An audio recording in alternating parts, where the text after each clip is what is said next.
मानसिक रूप से गुलाम है, तब बाबा साहब अम्बेडकर कहते हैं अरे शारीरिक गुलामी थी। अंग्रेजों के समय निग्रो को शारीरिक रूप से गुलाम बनाया गया था। जब उनकी बेड़ियां कटी थी तो फफक फफक के रो रहे थे, क्योंकि वो कह रहे थे कि मेरा गहना छीन गया, आभूषण छीन गया। अपनी जो शारीरिक गुलामी जो थी उससे जब मुक्ति मिली तो वो रो रहे थे कि हमारे आभूषण छीन गए। अब जरा सोचिए, आपकी मानसिक गुलामी जो रूढ़िवादिता है, जो हिंदू धर्म के गुलाम है, जब इससे मुक्ति कराने के लिए बाबा साहब भीमराव अंबेडकर ने 14 अक्टूबर 1956 को बौद्ध धर्म दिया, आज उसको अपनाते नहीं हैं क्योंकि आप मानसिक रूप से धार्मिक रूप से गुलाम हैं। तब बाबा साहब अंबेडकर ने कहा था कि आज जो तुम जिस धर्म को मानते हो, जिस व्यवस्था को मानते हो, तुम लाचार बेबस जो बने हुए हो, इसलिए नहीं कि ये तुम्हारी परेशानी है, बल्कि हिंदू धर्म के गुलाम हो। और तुम चाहते हो कि इस देश में आजाद हो जाओ तो तुम्हें अपना धर्म अपनाना पड़ेगा। और तुम्हारा धर्म क्या है? बौद्ध धर्म अपना करके अपनी मानसिक गुलामी को दूर करिए। यही आपके अंबेडकर सेमिनार का लक्ष्य है, यही आपका उद्देश्य है। अभी आपके सामने सिंगोल की स्थापना नई संसद भवन में हुआ। सिंगोल के बारे में कितने लोग जानते? खाली हाथ उठाना जो जानते हैं वो उठाएगा, नहीं तो मैं क्वेश्चन यहीं से कर दूंगा उसी बंदे से। सिंगोल की स्थापना 28 मई 2023 को आपके दिल्ली के अंदर जब नई संसद भवन का उद्घाटन हुआ, अब बड़ा विवाद चला कि राष्ट्रपति को करना चाहिए। अब विवाद होने के बावजूद भी माननीय प्रधानमंत्री ने उसका उद्घाटन किया और उसमें सिंगोल की स्थापना हुई। कितने लोग जानते हैं कि सिंगोल है क्या? खाली हाथ उठाइएगा। जो लोग जानते हैं, डर के मारे नहीं, थोड़ा भी जानिए, इतना भी जानिएगा तो हाथ उठा लीजिएगा। ऐसा हाथ उठाएगी जिसे कि हम देख सके। सिंगोल के बारे में हमने अभी जितने लोगों से पूछा उसमें से 5-6 लोग नाम अपना हाथ उठा रहे हैं। आपको लगता है कि आप हुक्मरान बन सकते हैं? आपको लगता है कि आप शासक बन सकते हैं? आपको नहीं लगता कि आपको स्पीच में सेमिनार होना चाहिए? आपको नहीं लगता कि संगोष्ठी होना चाहिए? आपको नहीं लगता कि कैडर होना चाहिए? ये होना चाहिए। अब ये आप सोचेंगे कि इतना मैं आपको तेज आवाज में क्यों बोल रहा हूं? इसके पीछे कारण है, क्योंकि मानवर साहब कहते हैं कि दुनिया में 50% लोग अंबेडकर मूवमेंट को, अंबेडकर आंदोलन को नहीं जानते।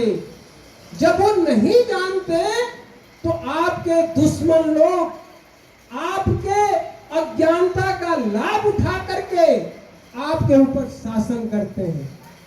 आप ऐसे ही प्रजा नहीं बने हुए हैं। हुक्मरान जमात में यदि आप नहीं आ पा रहे हैं, इसके पीछे है कि अपना इतिहास, इसलिए कि आप अपना इतिहास नहीं जानते। अब मेरी बात सुनिए, बाबा साहब अम्बेडकर इतिहास को कितना महत्वपूर्ण मानते हैं, कितना महत्वपूर्ण मानते हैं कि जिन्हें इतिहास का निर्माण करना है, जिन्हें इतिहास का निर्माण करना है, उन्हें अपने समाज के इतिहास की आवश्यक जानकारी होना चाहिए। और जिस कौम को अपना इतिहास नहीं पता है, वह कौम अपने भविष्य का निर्माण कर ही नहीं सकती। अपने भविष्य का निर्माण करने के लिए देश में उत्पन्न हो रही गतिविधियों की जानकारी आपको रखना चाहिए। अब सिंगोल क्या है? ये हिंदुत्व राष्ट्र की स्थापना का सिंबल है, प्रतीक है। प्रतीक बोलता है। अभी बाबा साहब अंबेडकर का पुतला आप यहाँ देखते हैं, तो आप समझ जाते हैं कि ये अंबेडकर साहब है, हमारा उद्धारक है। अभी बुद्ध की प्रतिमा को देखते ही आपको लगता है कि समता सुंदरता न्याय बंधुत्व की स्थापना करने वाले हमारे बुद्ध हैं। सिंबल को देख करके, उसके प्रतीक को देख करके आप क्या कल्पना करेंगे? इको हटा दीजिए, माइक से इको हटाइए। आप क्या कल्पना करेंगे? तो आपने नाम सुना होगा, सावरकर का नाम सुना होगा। सावरकर ने भारतीय राजनीति में हिंदुत्व की स्थापना की। भारतीय राजनीति में हिंदुत्व जो आया वर्ड, कि हिंदुत्व के सहारे भारत को हिंदू राष्ट्र बनाया जाएगा, इसकी कल्पना यदि कोई पहली बार किया तो आदरणीय सावरकर जी ने किया। और सावरकर की जयंती पर ही नई संसद भवन का उद्घाटन हुआ और उसी में हिंदू राष्ट्र का प्रतीक लगाया गया।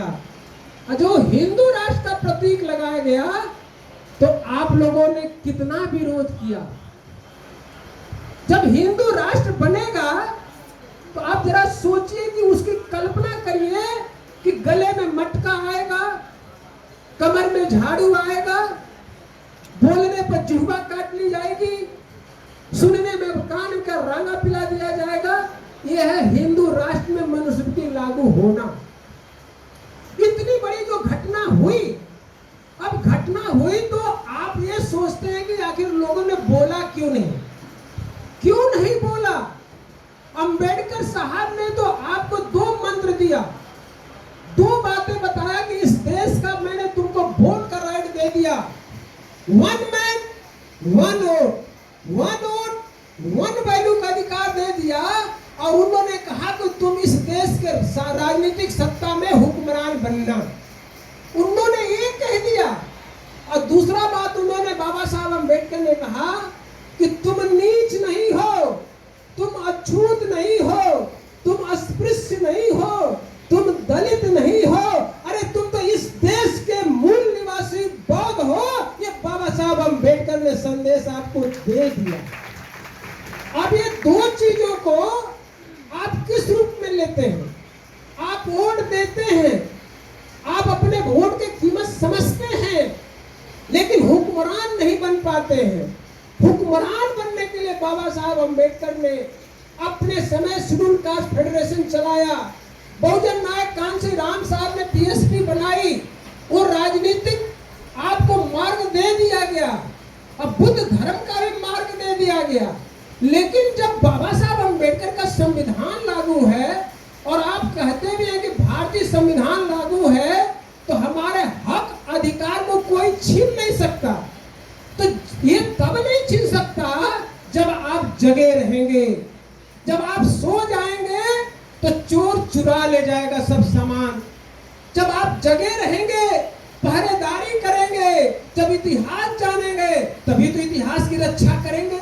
जब आप सो जाओगे, इतिहास जानोगे नहीं, तो कैसे आप इतिहास को समझोगे, कैसे इतिहास की रक्षा करेंगे? अरे व्यक्ति बलवान नहीं होता है। अगर आप ये सोचते हैं कि ये जो बाजुओं में ताकत आ जाएगी, आप मजबूत हो जाएंगे, ऐसा नहीं है। आजकल मानसिक क्रांति चल रही है, वैचारिक क्रांति चल रही है। इसलिए कहा जाता है कि दुनिया में हर लड़ाई को आप जीत सकते हैं, बशर्ते आपके अंदर मानसिक बल होना चाहिए। तो मानसिक बल के लिए आपको चिंतन होना चाहिए, जानकारी होना चाहिए। अब आपको मैंने बताया सिंबल हिंदुत्व का प्रतीक है, तो आखिर भारत के मूल निवासी, अभी एकता कश्यप गा रही थी कि बोलो मूल निवासी, और गर्व से आप कहते हैं कि हम मूल निवासी हैं। अरे जब आप मूल निवासी हो तो धार्मिक रूप से क्या हो, इस पर सोचने का काम करो। अभी सुरेश अकेला जी अपने काव्य के माध्यम से कह रहे थे कि हम लोग बौद्धिस्ट हैं। एकता कश्यप भी कहते हम बौद्धिस्ट हैं। अजीत रंगीला जी भी कह रहे थे हम बौद्धिस्ट हैं। अभी आपके संजय जी भी बोल रहे थे हम बौद्धिस्ट हैं। लेकिन आप तो टिके हुए हैं कि हम अछूत हैं, हम अस्पृश्य हैं, हम दलित हैं, निवासी हैं, तो ये मूल निवासी कौन है? आज का मूल निवासी गुलाम बना हुआ है। आज का जो दलित है, अस्पृश्य है, अछूत है, वो अगर उसको पूछा जाए कि आप धार्मिक रूप से क्या है, तो धार्मिक रूप से वो अस्पृश्य है, धार्मिक रूप से चमार है, धार्मिक रूप से धोबी है, खटिक है, मुसहर है, डोम है, धरकार है, अहीर है, गडेरिया है, कुंबी है, कोयरी है। अरे तुमको कुछ बनना है, यदि संघर्ष में रहना है, तो आज हिंदू मुसलमान के संघर्ष चल रहा है। अभी आपने देखा होगा कि आदरणीय प्रधानमंत्री जी जब अमेरिका की यात्रा पर तो थे, तो वॉल ऑफ स्ट्रीट की पत्रकार आपको सबीना सिद्दीकी ने एक सवाल किया था। थोड़ा कठिन बातें मैं बोल रहा हूं, इस सेमिनार का पैटर्न है कि इसका मतलब कि आपको इतना नॉलेज दे दिया जाए जिससे कि आप अपने घरों में जाएं तो आपका चिंतन शुरू हो जाए। एक क्वेश्चन हुआ था पूरे देश के अंदर इस पर चर्चा चल रही है, पूरे विश्व में। और वो क्वेश्चन क्या था कि आदरणीय भारत के प्रधानमंत्री, भारत में मुसलमान अल्पसंख्यक सुरक्षित नहीं है, मीडिया की आजादी नहीं है, तो इस पर आदरणीय, और उसने तीसरा क्वेश्चन किया कि कौन सा स्टेप उठा रहे हैं जिससे कि ये सब का निदान हो जाए, मुस्लिम सुरक्षित हो, अल्पसंख्यक सुरक्षित हो, मीडिया की आजादी बने रहे। तो जानते प्रधानमंत्री ने उत्तर क्या दिया? उत्तर ये दिया कि हमारा देश लोकतंत्र है, लोकतंत्र को लिखने वाले भारतीय संविधान में समता सुनता न्याय बंधुत्व लिख दिया गया है, जहां जात पात धर्म के आधार पर कोई भेदभाव नहीं होता। यदि वास्तव में इस देश नहीं पूरे विश्व में यदि भारत अपनी इज्जत को बचा सकता है, तो उसके पास दो ही पैरामीटर है, एक भारत का लोकतंत्र और एक भारत का संविधान। ये बाबा साहब अम्बेडकर का लिखा हुआ है। ये साधारण घटना नहीं है। उत्तर नहीं दे पाए कि क्या स्टेप हम उठाने वाले हैं, ये उत्तर नहीं आया, लेकिन उन्होंने दुहाई दिया कि हमारे देश में संविधान है जहां समता स्वतंत्रता न्याय बंधुत्व चलता है। तो आखिर सिंगोल कहां से आया? जब इतनी मसला है और भारत का संविधान कि हम भारत के लोग भारत को एक संपूर्ण प्रभुत्व संपन्न देश, समाजवादी धर्मनिरपेक्ष देश बना रहे हैं। तो धर्मनिरपेक्ष जब लिखा हुआ है तो सिंगोल कहां से आया? इस पर चिंतन करो। सेमिनार में जब आप आए हैं तो सोचना शुरू करो कि एक्चुअल में क्या सेमिनार होता है, क्या चर्चा होती है। जब यहाँ से घरों में जाए तो आपको दिमाग में आ गया मसला क्या है, ये सिंगोल है क्या? फिर धर्मनिरपेक्ष देश है तो सिंगोल की जरूरत क्या है? भारत का राष्ट्रीय चिन्ह सबको पता है, अशोक की लाट है, नेशनल एम्बलम जिसे अंग्रेजी में कहते हैं। जो बुद्ध का जहां धम्म संदेश पहला प्रसारित हुआ सारनाथ से, वहां पर ही सम्राट अशोक ने अशोक की लाट बनाया और वही राष्ट्रीय प्रतीक चिन्ह है।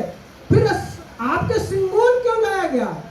पहले ही मैं बता दिया, हिंदू राष्ट्र की कल्पना को फलीभूत करने के लिए।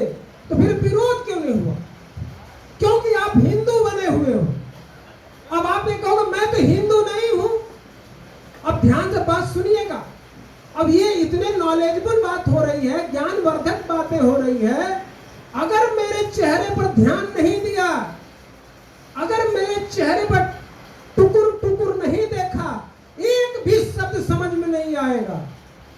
किसी बात को समझने के लिए मेरे काले चेहरे पर ध्यान मत देना, बस ये देखो कि इधर से निकल क्या रहा है। अगर इस पर फोकस कर गया, आपको एक एक बातें समझ में आ जाएगी। और ये जब आ जाएगी तो आप समझिए कि हम समझते हैं कि हम मर भी जाएंगे तब भी आंदोलन को आप जिंदा रखेंगे, ये मुझे पूरा विश्वास है। अगर नहीं समझे तो व्यक्ति मरता रहेगा, आंदोलन रुक जाएगा। तो मेरे साथियों, इस बात को ध्यान में रखना। अब सवाल खड़ा हुआ कि विरोध क्यों नहीं हुआ? जब धर्मनिरपेक्ष हमारा देश है, ये बार बार जो हिट कर रहा हूं, बार बार जो आपको समझा रहा हूं कि जब हमारा देश लोकतांत्रिक पद्धति पर चलता है और देश का संविधान, भारतीय संविधान बाबा साहब अम्बेडकर ने बनाया, तो सिंगोल कहां से आया? सिंगोल ये 1925 जो आरएसएस ने अपना बनाया मुख्यालय नागपुर में, वहां की सोच से आते हुए 100 साल बाद सिंगोल स्थापित हुआ। आपने देखा होगा नई संसद भवन का जब उद्घाटन हो रहा था, आदरणीय प्रधानमंत्री जी एकदम के शास्त्रार्थ दंडवत हो रहे थे। ये आप साधारण घटना नहीं है, इसको मजाक में मत लेना। वो एक संस्कृति को सलाम किए, एक संस्कृति के प्रति श्रद्धा का भाव रखे। यदि वो संस्कृति आ गई तो तेरा विनाश तय है। आप जो कहते हैं बोल 85 तो बोलता है कि मूल निवासी, तो ये मूल निवासी है क्या? जब ये मूल निवासी हिंदू बने हुए हैं तो सिंगोल की स्थापना होना ही होना है। विरोध कैसे करोगे? मुसलमान बोलेगा तो 17 करोड़ आबादी है। अब आपकी औकात कितनी है उसमें हम भी आते हैं। 2015 में धार्मिक जनगणना हुई, और धार्मिक जनगणना हुई, सोचना मैं जब आगे बात करूंगा तो आपको बात समझ में आएगी।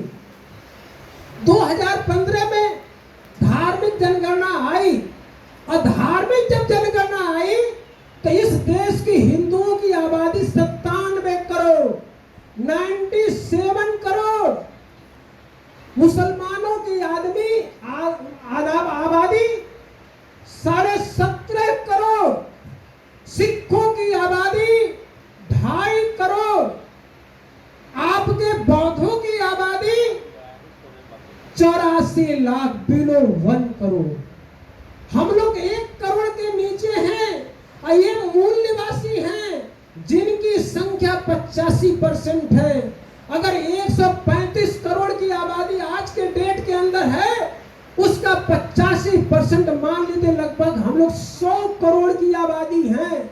लेकिन ये 100 करोड़ में 2 करोड़ को निकाल दो और 15% उनको निकाल दो, तो हम लोग जो मूल निवासी हैं 15% तो हिंदू बने रहेंगे, तो 15 करोड़ उनको निकाल दो, तो आप 85 करोड़ लोग क्या बने हो? हिंदू बने हुए हैं।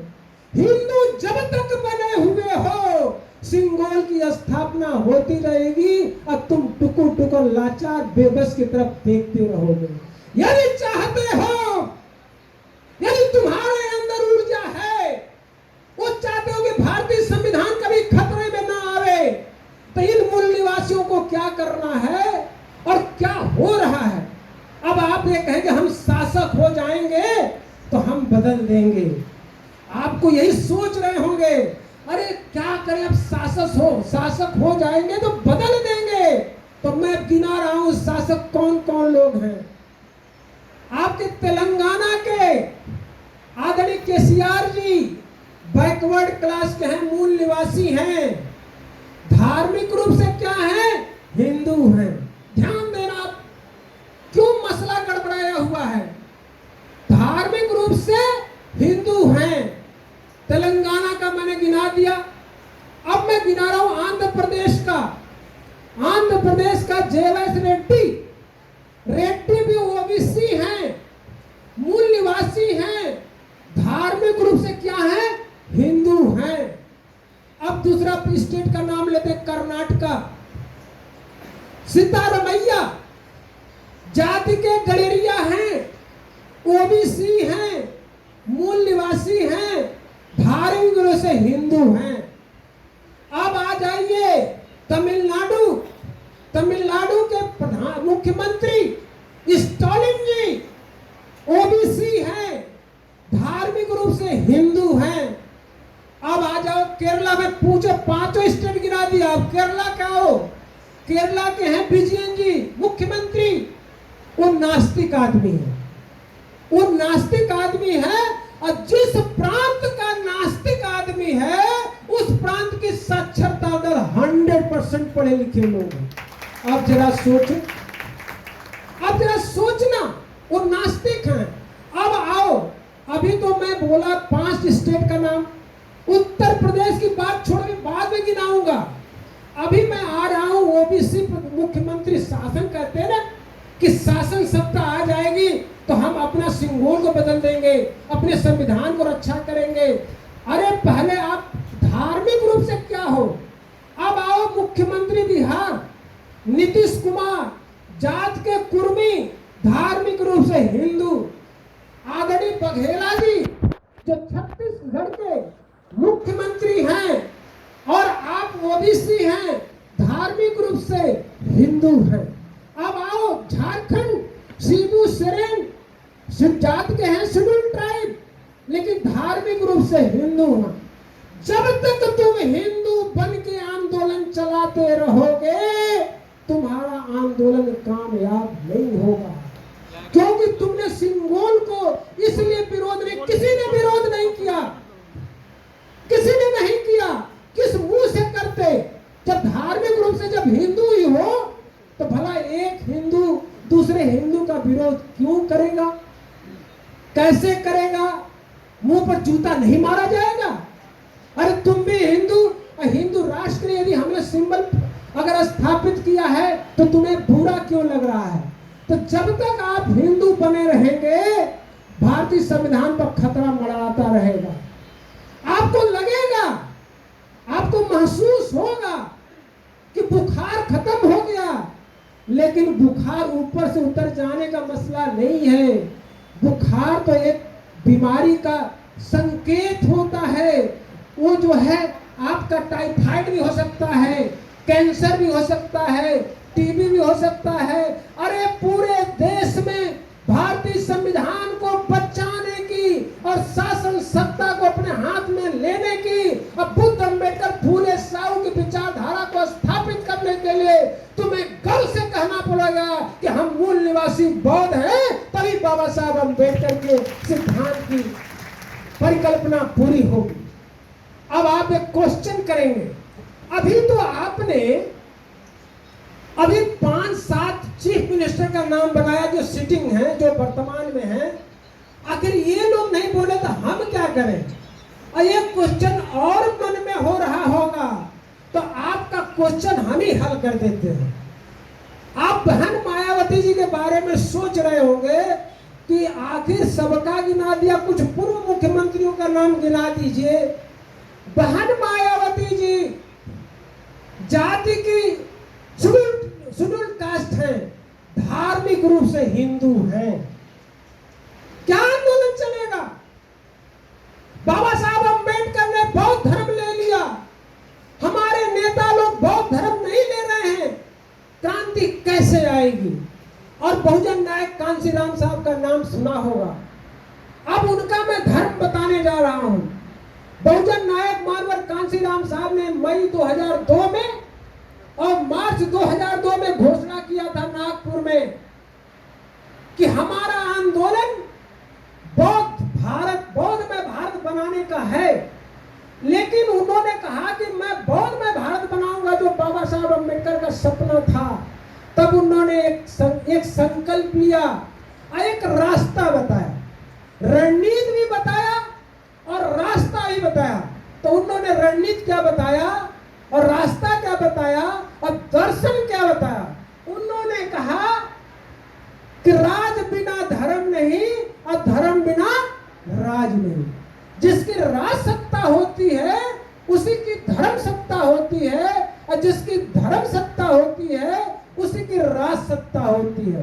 तब उन्होंने एक एग्जाम्पल दिया, उदाहरण दिया कि जब सम्राट अशोक का शासनकाल था तो बौद्ध धर्म फला फूला, जब हर्षवर्धन का शासनकाल था तो बौद्ध धर्म फला फूला, जब कनिष्क का शासनकाल था तो बौद्ध धर्म फला फूला। जब मेरी शासन सत्ता उत्तर प्रदेश में पूरे भारतवर्ष में आएगी तो भारत को बौद्ध राष्ट्र बना देंगे, भारत को बौद्धमय बना देंगे। लेकिन आपने सुना क्या होगा? उन्होंने डेट फिक्स किया था, तिथि फिक्स किया था 14 अक्टूबर 2006। और 14 अक्टूबर 2006 क्यों हुआ था कि बाबा साहब अम्बेडकर ने 14 अक्टूबर 1956 को बौद्ध धर्म में ग्रहण किए थे, उसके 50 साल पूरा हो रहे थे 2006 में। तो उन्होंने कहा कि गोल्डन जुबली जब होगी उसी दिन 5 करोड़ लोगों के साथ बौद्ध धर्म अपना करके भारत को बौद्ध में बनाने का जो सपना आदेश बाबा साहब अम्बेडकर का था, हम उसको पूरा करेंगे। लेकिन कुछ दुर्योग रहा, हम कभी कभी दुर्भाग्य बोलते थे, लेकिन आदरणीय डॉक्टर तेज प्रकाश जी का नाम नहीं भूलता।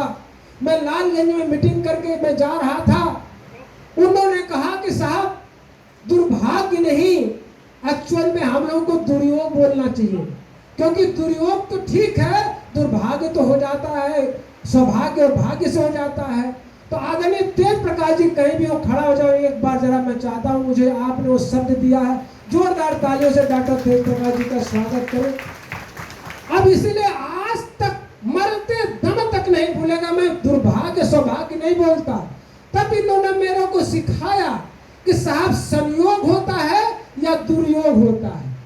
कुछ दुर्योग ही रहा कि बहुजन नायक कांशीराम साहब की मृत्यु आपके 9 अक्टूबर 2006 को हो गया। होना था उनको 14 अक्टूबर 2006 के बाद मरना था। अरे मरना ही था तो मृत्यु होती जब ये धम्म दीक्षा ग्रहण कर लिए होते, लेकिन कुछ प्रकृति का नियम, कुछ दुर्योग ही था, उनकी मृत्यु 9 अक्टूबर 2006 को हो गई। इतिहास लिखते लिखते लिखते लिखते वंचित हो गए। आज बताओ कि मानवर साहब को सिख धर्मी मानोगे, हिंदू धर्मी मानोगे कि बौद्ध धर्मी मानोगे? इतिहास के पन्ने से वो पन्ना गायब है। अगर मानवर कांशीराम साहब 5 करोड़ लोगों के साथ बौद्ध धर्म की दीक्षा 14 अक्टूबर 2006 को ले लिए गए होते, तो आज का इतिहास में बता रहा हूं, कम से कम 10 करोड़ की आबादी बौद्ध धर्म में दीक्षित हो गई होती, ये कल्पना साकार हो जाती। इतिहास रचने से मत चूको। ये सेमिनार रोज रोज नहीं होते, इतने पैसे लगते हैं, इतने संसाधन लगते हैं, इतनी एनर्जी लगती है, रोज रोज नहीं होते। अरे बड़ी मुश्किल से सुनने का मौका मिला है। जरा सोचो कि जब पेशवाओं की शासन काल की बात होती है तो सुनने पर कान में रांगा पिला दिया जाता है। धन्यवाद तो बाबा साहब अम्बेडकर को कि जो लोग हम लोग सुन नहीं पाते थे, चल नहीं पाते थे, पशुवत की जिंदगी जी रहे थे, इंसानियत से महरूम थे और मानवता की जिंदगी जी रहे थे। अरे एक महापुरुष पैदा बाबा साहब अम्बेडकर हुए, उन्होंने पैदा होते ही हम लोगों को, आप क्या कहें, उन्होंने कोई शब्द ही नहीं मेरे को समझ में आता आज तक, उन्होंने क्या से क्या बना दिया। अरे जो हम लोग इंसानियत से महरूम थे, हम लोगों को इंसान बना दिया। इतना बड़ा परोपकार। यदि आपको कोई पूछे, आपसे कोई सवाल करे कि अम्बेडकर ने तुम्हें क्या दिया, तो एक अनपढ़ आदमी, एक अशिक्षित व्यक्ति आपसे कह देगा, अरे तुम तो पढ़े लिखे हो, तुम्हारे लिए अम्बेडकर ने कुछ किया होगा, तुम तो नौकरी में हो, अम्बेडकर तेरे लिए कुछ कहे किए होंगे। जो ग्राम प्रधान, बीडीसी मेंबर, एमएलए, एमपी है, उसके लिए भी कह सकता है कि तुम तो ग्राम प्रधान बन गए। वो सवाल आपसे करेगा और आंख से आंख मिला के सवाल करेगा। अब तेरे पास जवाब है कि नहीं, ये जरा सोचना। वो कहेगा अम्बेडकर ने हमको क्या दिया, हम तो मजदूरी कर रहे हैं, टट्टी पेशाब साफ कर रहे हैं, रिक्शा चला रहे हैं, हमको अम्बेडकर ने क्या दिया? तो आप सीना ठोक के कहो, तुम्हें मजदूरी मांगने का, ये बोलने का अधिकार दे दिया। ये सबसे बड़ी उपलब्धि जो उनकी बाबा साहब अम्बेडकर की है। जब गूंगे थे, जब बोल नहीं पाते थे, इसलिए बाबा साहब अम्बेडकर ने मुख नायक पत्रिका निकाला। गूंगों की आवाज, जो गूंगा थे, बहरे थे, जो चल नहीं सकते, जो मानवता से मरहूम थे, अगर बाबा साहब अम्बेडकर की देन है तो एक बहुत बड़ी देन है कि जब आप मान चुके थे कि जिंदगी बस यही है, जूठा ही खाना, मरे हुए पशु का मांस खाना, यही मेरी जिंदगी है, नौकरी चाकरी तो आपके दूर की बात थी। तब बाबा साहब अम्बेडकर ने कहा कि नहीं, ये ईश्वर कोई तो है ही नहीं, ये ईश्वर कृत है ही नहीं, ये मानव कृत है। उन्होंने कहा कि ये तुम्हारे साथ जो जुर्म ज्यादती हो रहा है, ये किसी ईश्वर का देने नहीं है, ये तो मनुष्यों ने बनाया है। तब आपको बाबा साहब अम्बेडकर ने उम्मीद दिया, आशा दिया, अंग्रेजी में होप दिया कि तुम लड़ सकते हो, जीत सकते हो और तुम इस देश के हुक्मरान बन सकते हो, यह उम्मीद पैदा कर दिया। और उम्मीद दुनिया की बहुत बड़ी चीज होती है। मेरे साथियों, मैंने आपको बताया ये क्यों सुनने के लिए नहीं, ये मैं कहानी भी नहीं कह रहा हूं, मैं ये कह रहा हूं कि अपने जीवन में इतिहास रखने से चूकना मत। तुम कहोगे कि मैं बौद्ध धर्म, अरे अनुसूचित जाति के लोग, अनुसूचित जनजाति के लोग क्यों डरते हो? तुम्हारा तब आरक्षण भी नहीं छीना जाएगा, क्योंकि 1990 में संशोधन हो गया है कि अब अनुसूचित जाति, अनुसूचित जनजाति के जो लोग या तो हिंदू हो सकते हैं, या तो बौद्ध हो सकते हैं, या तो सिख हो सकते हैं, अब तुम्हारा आरक्षण नहीं जाएगा।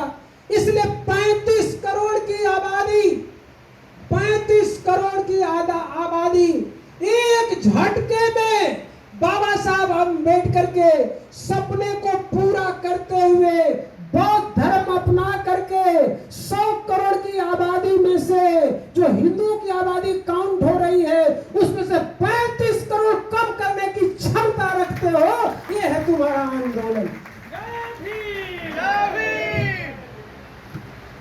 मेरे साथियों, ये एक्चुअल में ये निष्कर्ष में बोल रहा हूं। हमने सारे वक्ताओं को सुना है, हमने सारे गीतकारों को सुना है। मैं ये बोल रहा हूं कि अब आपका जब यहां से प्रस्थान करोगे, हमारे विद्वान चीफ गेस्ट जब बोलेंगे, हमारे प्रदेश के जो अध्यक्ष हैं अशोक प्रभुत्व जी बोलेंगे, मैं उनकी बात को खाली कंप्लीट की दिशा में लेके जा रहा हूं। अब एक बात और मैं आपसे शेयर कर रहा हूं, और जब शेयर करता हूं कोई बात को, तो आपको ये भी बताने का मेरा फर्ज बनता है कि आपको कंफ्यूजन में ना रखें, कंफ्यूजन में ना रहें। अब आप ये कहेंगे मैं क्या कर सकता हूं,